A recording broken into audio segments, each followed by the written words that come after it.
কুঁদরির সবজি তো আপনারা সবাই খেয়েছেন, কিন্তু একবার এইভাবে বানিয়ে দেখুন, হাত চেটেপুটে খাবেন। আমি সোনালি হালুম মিশেলে আপনাদের সবাইকে স্বাগত। চলুন কুঁদরি রেসিপি নিয়ে আপনাদের কাছে হাজির হচ্ছি। প্রথমে আমি এখানে 500 মতন কুঁদরি নিয়ে নিয়েছি, ভালো করে পরিষ্কার করে ধুয়ে নিয়েছি।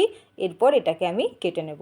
সামনের আর পেছনের অংশটুকু কেটে এটাকে আমি দেখুন এইভাবে 4 টুকরো করে নেব, কিন্তু পেছনের দিকটা যেন না কাটা থাকে সেই হিসাবে এইগুলো এইভাবে আমি সবগুলো পরিষ্কার করে কেটে নিচ্ছি।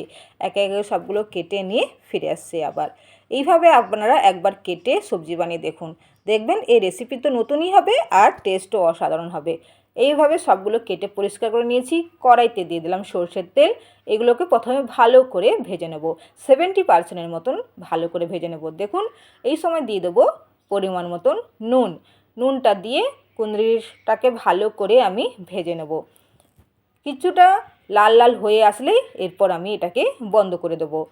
ভালো করে কুঁদরিটা এই সময় ভেজে নিচ্ছি। আর নুনের পরিমাণটা দিয়ে দিলাম পরিমাণ মতন। সুন্দর করে ভাজার জন্য সময় দিলাম। দেখুন রঙটা অনেকটা চেঞ্জ হয়ে গেছে। আর কিছুক্ষণ ভেজে নেব। কুঁদরির এপাশ ওপাশ একটু লাল লাল হলে এটাকে নামিয়ে নেব। সুন্দরভাবে ভাজা হয়ে গেছে। এবার দেখুন আপনারা চাইলে কুঁদরিটাকে আর একটু লাল করে ভাজতে পারেন। আমি এখানে 70% মতন ভাজলাম। এরপরে এটাকে তুলে রেখে দিলাম। আমি একই কড়াই ব্যবহার করলাম, আপনারা তাহলে অন্য কড়াই ব্যবহার করতে পারেন। এই কড়াইতে আরও কিছুটা সরষের তেল দিয়ে আমি দিয়ে দিলাম গোটা জিরে ফোড়ন দিয়ে দিলাম। জিরে ফোড়ন দিয়ে এরপরে আমি দিয়ে দিলাম পেঁয়াজ কুচি রেখেছিলাম, একটা বড় সাইজের পেঁয়াজ কুচি রেখেছিলাম, সেটাকে এই সময় তেলের মধ্যে দিয়ে দিলাম। পেঁয়াজটা একটু লাল লাল করেই ভাজবো, যাতে 70% মতন পেঁয়াজটা ভাজা হয়ে যায়। এই সময় আপনারা চাইলে পেঁয়াজের পেস্টও দিতে পারেন, কিন্তু আমি এখানে ভাজা পেঁয়াজটা দিলাম, কারণ এই সবজিতে ভাজা পেঁয়াজ দিলে তার টেস্টটা খুবই ভালো আসে।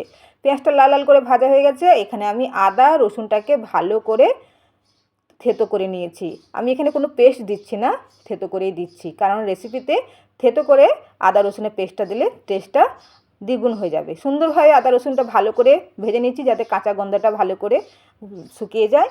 এরপর দিয়ে দিচ্ছি একটা মিডিয়াম সাইজের টমেটো কুচি। টমেটোটা ভালো করে পেঁয়াজের সাথে মিশিয়ে দিলাম। দিয়ে দিলাম এই সময় পরিমাণ মতো নুন। যেহেতু আমি কুঁদরি ভাজার সময় নুন দিয়েছিলাম, এই জন্য এখানে পেঁয়াজটাকে ভালো করে নরম হওয়ার জন্য দিয়ে দিলাম হাফ চামচের মতন সাদা নুন।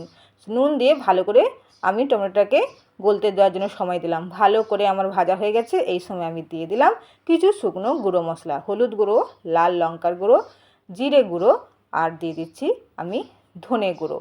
সব কিছুকে দিয়ে এই সময় ভালো করে মিক্সড করে নিচ্ছি সব মশলাটাকে। মশলা যাতে নিচে লেগে না যায় এই জন্য দিয়ে দিলাম একটু পরিমাণে জল। জল দিয়ে মশলাটাকে আমি ভালো করে কষে নিচ্ছি। 1 থেকে 2 মিনিটের মতন মশলাটাকে কষিয়ে নিচ্ছি সুন্দরভাবে। মশলাটা দেখুন আমার কষানো হয়ে গেছে। এই সময় ভাজা কুঁদরিগুলো দিয়ে দিলাম। দিয়ে একদম ধিমি আঁচে আমি সুন্দরভাবে কুঁদরিটাকে মশলার সঙ্গে মিক্সড করে নেব। না এই সময় আমি কোনো জল দেবো না কোনো কিছুই। জলের পরিমাণ আমি আর দিচ্ছি না। একদম ধিমি আঁচে কুঁদরি থেকে কিছুটা জল বেরিয়ে আসবে মশলার সঙ্গে মিক্সড হয়ে। এটাকে আমি সবজি হওয়ার জন্য সময় দিলাম। দেখুন সুন্দরভাবে আমার কুঁদরির তরকারি রেডি হয়ে গেছে। কোনো কিচ্ছু আর আমি দিচ্ছি না, একদম মাখো মাখো। রুটি, পরোটা বা লুচির সঙ্গে এইরকম রেসিপি কুঁদরি থাকলে আর কোনো কিছু চায় না। একবার বাড়িতে এভাবে বানিয়ে দেখুন। দিয়ে দিলাম নামানোর আগে ধনেপাতা কুচি। ধনেপাতা কুচিটা দিলে টেস্টটা দেখবেন অন্য লেভেলে চলে যায়। সুন্দরভাবে কুঁদরিটাকে ভালো করে মশলার সঙ্গে মিক্সড করে নিয়েছি। আর দেখতেও কত সুন্দর হয়েছে, আর খেতেও দুর্দান্ত হয়েছিল। আপনারা একবার অবশ্যই এভাবে বাড়িতে শুকনো শুকনো কুঁদরির সবজি বাড়িতে বানিয়ে দেখুন। আমার এই রেসিপিটি আপনাদের কাছে কেমন লাগলো অবশ্যই জানাবেন। আর আপনারা অবশ্যই একবার বাড়িতে এইভাবে শুকনো শুকনো রুটি পরোটার সাথে খাওয়ার জন্য কুঁদরি সবজিটা বানিয়ে দেখুন। দেখুন পুরোপুরি সব কুঁদরি সেদ্ধ হয়ে গেছে। একটা আমি দেখিয়ে দিলাম আপনাদের কাছে। তো এইভাবে আমার রেসিপি রেডি হয়ে গেছে। এটাকে আমি সার্ভ করে নিচ্ছি আপনাদের কাছে। ভিডিও নিয়ে আসছি পরবর্তীকালে। দেখার জন্য আপনাদের অসংখ্য ধন্যবাদ।